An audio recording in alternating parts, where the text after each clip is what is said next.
Um príncipe visigodo, filho do rei mais poderoso da Espanha, enviado para governar Sevilha e submeter os católicos de Sevilha. Só que a esposa dele é católica e Sevilha tem um grande bispo, São Leandro, que começa a instruí-lo na fé. O príncipe se converte quando o pai descobre, oferece um ultimato: ou retorna à fé ariana ou perde tudo. O príncipe respondeu numa carta que ficou registrada até hoje: nada me custa renunciar à coroa terrestre, se já tenho garantida a celeste. O pai manda prendê-lo e na noite da Páscoa envia um bispo ariano à prisão para lhe dar comunhão. O filho recusa e é decapitado. Hoje é dia de Santo Hermenegildo, santo do século VI. Eu sou o Thiago, tô aqui todo santo dia para a gente descobrir juntos todos os santos do dia. E esse é o Todo Santo Dia do dia 13 de abril. Vamos ver Santo Hermenegildo, um dos grandes santos do dia de hoje, e todos os santos descritos, prescritos pela Santa Igreja no Martirológio. Hoje, inclusive, é um dia que nós temos uma memória que não é a de Santo Hermenegildo. Santo Hermenegildo é um destaque que eu fiz aqui para a gente trabalhar no vídeo, mas aguardem que nós teremos uma memória e teremos grandes santos aqui para falar, tá? Mas voltando a Santo Hermenegildo, que a gente está no século VI, a Espanha ela é dominada pelos visigodos. Vejam, essa parte toda em amarelo aqui é a parte dos visigodos. Isso aqui é um mapa do século V, portanto, a gente já tem, no período ali de Santo Hermenegildo, a gente já tem alguma diferença. Os francos, por exemplo, que estão aqui ó, no norte, vou trazer mais para baixo para vocês verem, eles já avançaram para cá, eles já fazem fronteira direta com os visigodos. Então, a gente tem basicamente aqui visigodos e francos como grandes potências desse período ali na Península Ibérica, no oeste da Europa.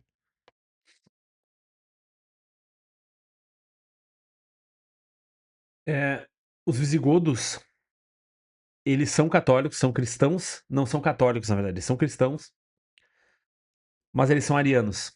Sim, arianismo ainda 200, 300 anos depois de Ário. O que isso quer dizer? Que eles acreditam em Cristo, mas eles negam que ele é Deus. Provavelmente tu conhece alguém assim. Certamente tu não tinha pensado que ele é ariano, mas tu já deve ter ouvido alguém dizer que Jesus era uma pessoa muito iluminada, foi um grande sábio, mas não é Deus. Bom, ares de arianismo. Eles negam a Trindade, negam a divindade de Cristo, e eles foram muito influentes. Tá? Ao mesmo tempo que nós temos os visigodos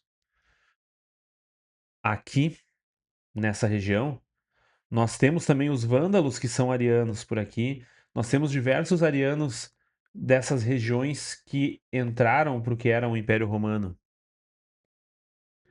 Então, os arianos chegaram nas cortes muito rápido. O rei Leoveigildo,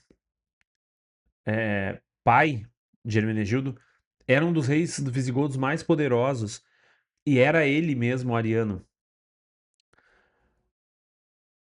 Santo Hermenegildo ele casa com Ingonda, uma princesa franca, né, do reino vizinho, o reino dos francos, que a essa altura já é católico, com, convertido através da conversão do rei Clovis. Já falamos aqui algumas vezes dessa conversão, né, do próprio rei. Ingonda é uma princesa franca, católica. E assim que ela chega na família, já causa um choque, porque a madrasta de Santo Hermenegildo, Goswinda, é uma ariana fanática.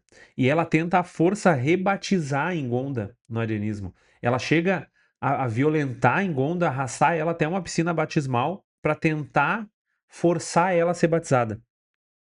Para amenizar esse conflito, o rei Leovigildo manda o filho e a nora para governar Sevilha, para longe da corte. Ao mesmo tempo, Sevilha é uma cidade muito católica. Nós já tínhamos lá um grande bispo São Leandro, teremos seu sucessor, seu irmão Santo Isidoro, doutor da igreja. E era, de algum modo, também uma missão de Santo Hermenegildo converter Sevilha para o arianismo. Era uma cidade que religiosamente seria um problema para o rei. Só que em Sevilha acontece o inesperado, ou talvez, né, pra gente aqui falando, talvez hoje pareça óbvio. Os hispano-romanos que viviam em Sevilha, que eram maciçamente católicos e que eram pastoreados por São Leandro, sequer tiveram algum tipo de influência ariana com a chegada de Santo Hermenegildo.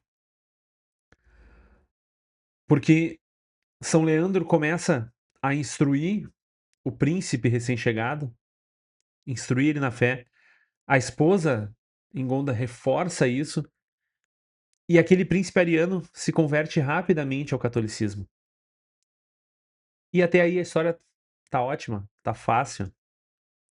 Só que quando o rei Leovigildo descobre, a guerra entre pai e filho começa. E aqui a história fica complexa, tá? Porque, de fato, algo como uma guerra começa. Não foi apenas uma questão de fé, mas existe toda uma questão política de quem herda o reino, de quem governa aqui e ali. E Santo Hermenegildo, então, pega em armas contra o pai, é derrotado, se entrega sob uma promessa de perdão mediada pelo irmão Recaredo, só que o pai não cumpre a promessa, prende Santo Hermenegildo em Valência, depois envia ele para Tarragona.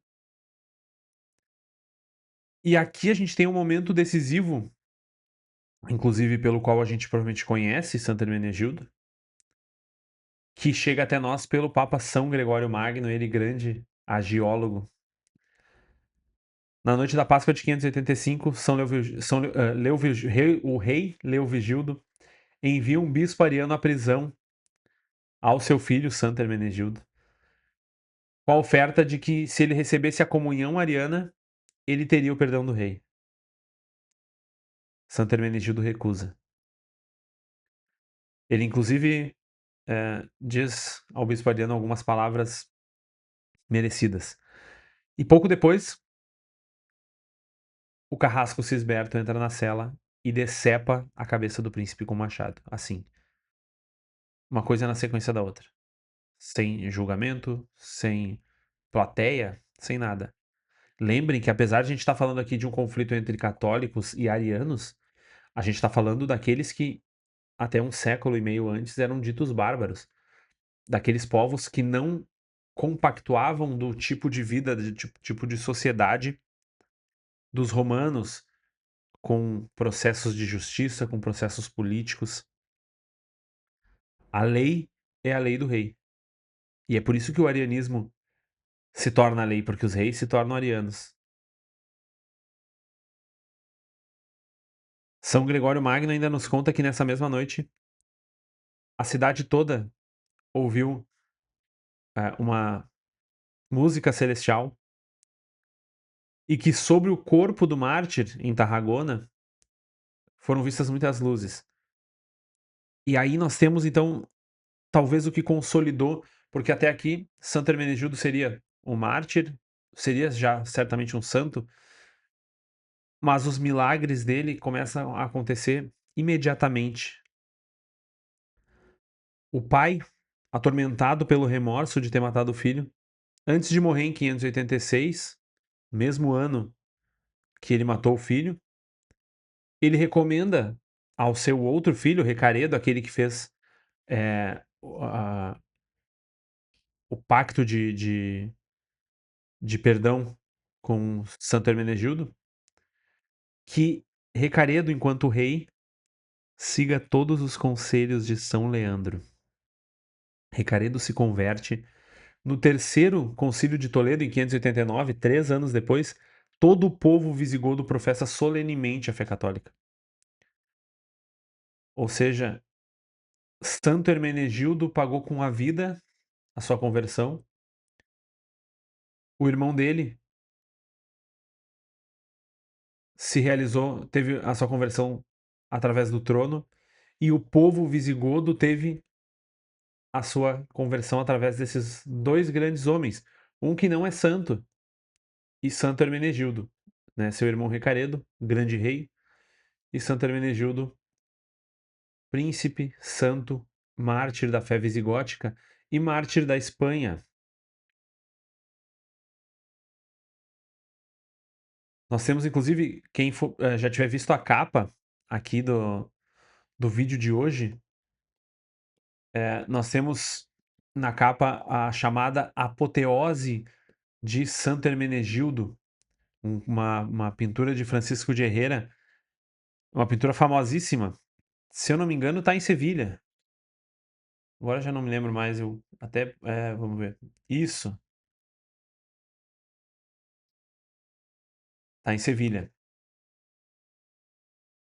É um dos grandes padroeiros da Espanha. Foi canonizado pelo Papa Urbano VIII, no século XVII, e já então ele foi declarado também padroeiro, patrono dos convertidos.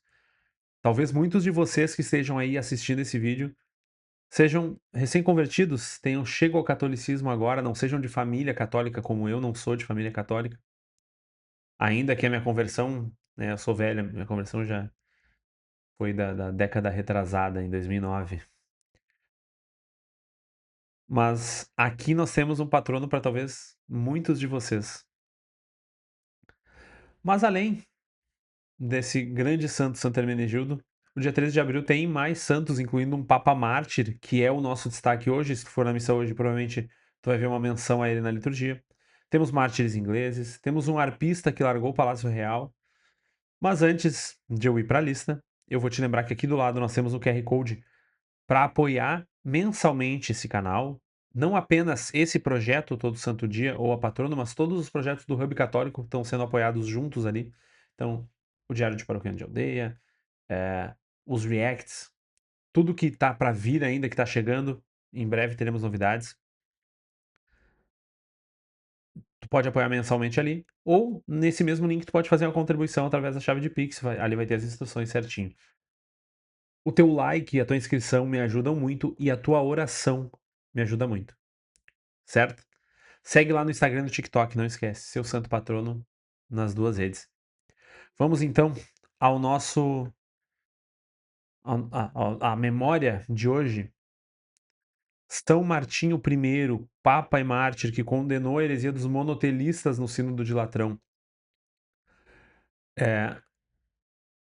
Quando isso se deu, o exarca Calíopa, por ordem do imperador Constante II, de Bizâncio, invadiu a Basílica Lateranense, arrancou o Papa da sua sede, conduziu ele a Constantinopla, o Papa foi preso em Constantinopla, foi depois enviado para Quersoneso e morreu ali em 656, depois de 2 anos de prisão. Ou seja, nós temos um Papa preso, exilado e morto por defender a fé das sagradas imagens. Esse ponto específico, tá?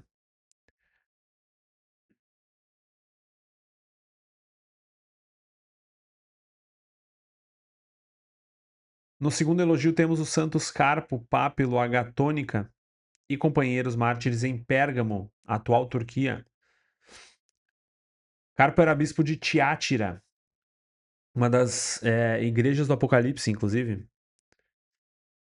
É, Pápilo, que também foi morto com ele, era diácono. Agatônica era irmã do diácono Pápilo e todos eles, junto com seus companheiros, professaram a fé católica ainda que estivessem sendo ameaçados de martírio. No terceiro elogio temos Santo Urso, tem vídeo dele, um dos primeiros vídeos aqui da patrona no Instagram, procurem lá. Bispo de Ravenna, ele se tornou bispo de Classis, transferiu a sede episcopal para Ravenna, que também se tornou a sede do governo romano na época. Dedicou a catedral no dia da Páscoa com o título de Santa Anastásia e morreu por volta de 425. Aí no quarto elogio nós temos Santo Hermenegildo. Um detalhe importante, eu falei que São Martinho I morreu combatendo o iconoclasmo, falei das Sagradas Imagens, não, ele morreu combatendo os monotelistas, não foram os iconoclastas, tá? Monotelistas. Os iconoclastas viriam ah, dali muito pouco tempo. Os monotelistas têm a ver com uma heresia que tem a ver com a vontade de Jesus divina, humana, quem manda, certo? No quinto elogio, temos a beata Ida de Bolonha, viúva do conde Eustáquio de Bolonha na França, foi muito conhecida pela sua caridade intensa, assim, não tem, é difícil trazer palavras que não que mostrem o quão, entre aspas, exagerado era isso, assim, o quanto isso chamava atenção. Ao mesmo tempo, o grande zelo e decoro com a casa de Deus, com as igrejas locais. Vejam como hoje a gente tem normalmente essas pessoas, uma de cada lado, as pessoas que querem ajudar os pobres, fazer caridade, não sei o quê. Normalmente, até sacerdotes, esses são aqueles que não zelam pela missa, que gostam de inventar coisas na missa, que não têm as paróquias, não dedicam também valores para a reconstrução das paróquias, para ambientação, para estética mesmo, para as alfaias, para os paramentos. Por outro lado, normalmente, quem está na outra ponta são aqueles que zelam de fato pela missa, mas nem sempre pela caridade. Aqui nós temos uma santa notória por esses dois caminhos muito intensos. Uma beata, perdão. No sexto elogio, São Carádoco, presbítero e eremita em St. David, no país de Gales. Ele deixou o Palácio Real, onde ele era o arpista do rei, ao ver como ali se amavam mais os cães do que os homens. É o que o elogio nos diz, tá? É de uma força poética impressionante. 1124. E a Beata Ida de Bolonha em 1113. Aí nós temos uma outra Beata Ida, agora de Rosendal, que era uma cisterciense numa região que hoje faz parte da Holanda, sofreu maus tratos do pai. Perdão. Antes de entrar na vida religiosa. E ficou conhecido pela sua austeridade de vida. Imitou em seu corpo a paixão de Cristo. Isso que o elogio nos traz, provavelmente uma beata com estigmas. Será que é isso? Até vou pesquisar aqui enquanto falo para vocês. Beata Ida de Rosendal. Normalmente é isso que é quando a gente encontra que ela imitou Cristo, quer dizer que ela foi estigmatizada. É, isso. Seu corpo marcado por 5 chagas, exatamente. Então temos uma beata chagada. Eu falei martirizada? Eu tô viajando hoje, perdão, pessoal, mas é cisterciense, chagada, ou seja, recebeu as chagas do Senhor, morreu por volta de 1290.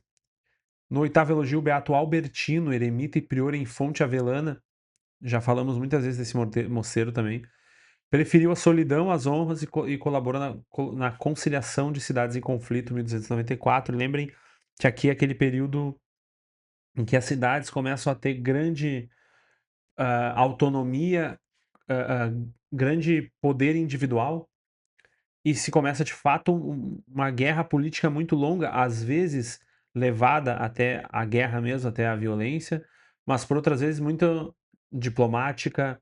Não diplomática, eu não quero dizer pacifista, eu quero dizer diplomática resolvida com diálogo, mas muitas vezes com mentiras, com calúnias, com jogos de política. No nono elogio temos Santa Margarida, uma dominicana em Città de Castello, que nasceu cega, disforme e rejeitada pelos pais,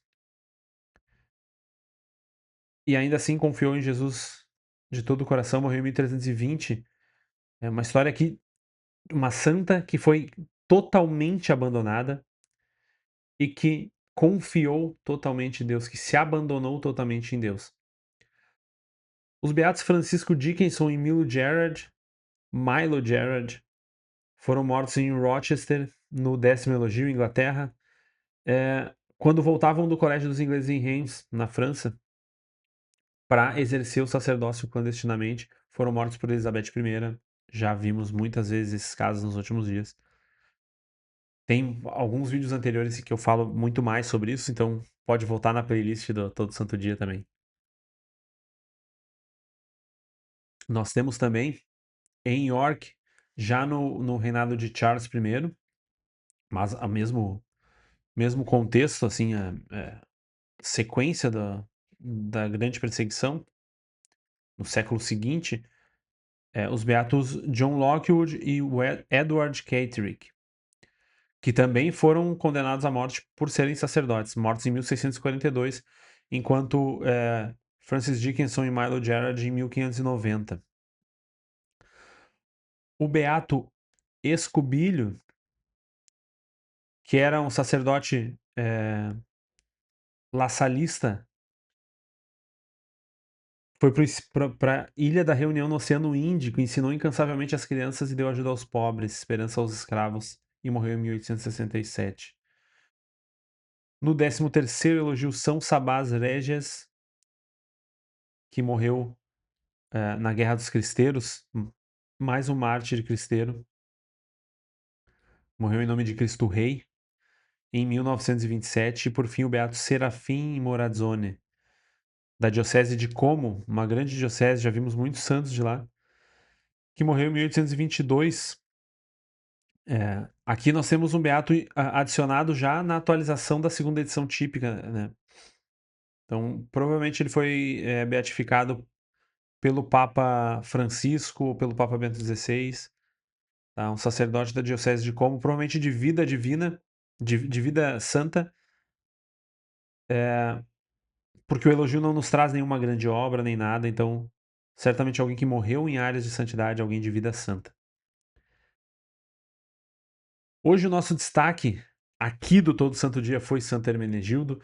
O Martirológio traz também um santo destacado, cuja memória se faz hoje, que é São Martinho I.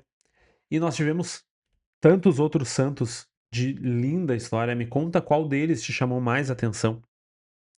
Conta o que na história de Santo Hermenegildo também te tocou mais. O padroeiro dos conversos. Deixa aqui nos comentários, deixa o teu like, a tua inscrição. Ajuda com quanto tu puder aqui no QR Code, ou se tu puder, se torna membro, temos vários valores ali disponíveis. E eu te espero amanhã para mais um Todo Santo Dia. Tchau!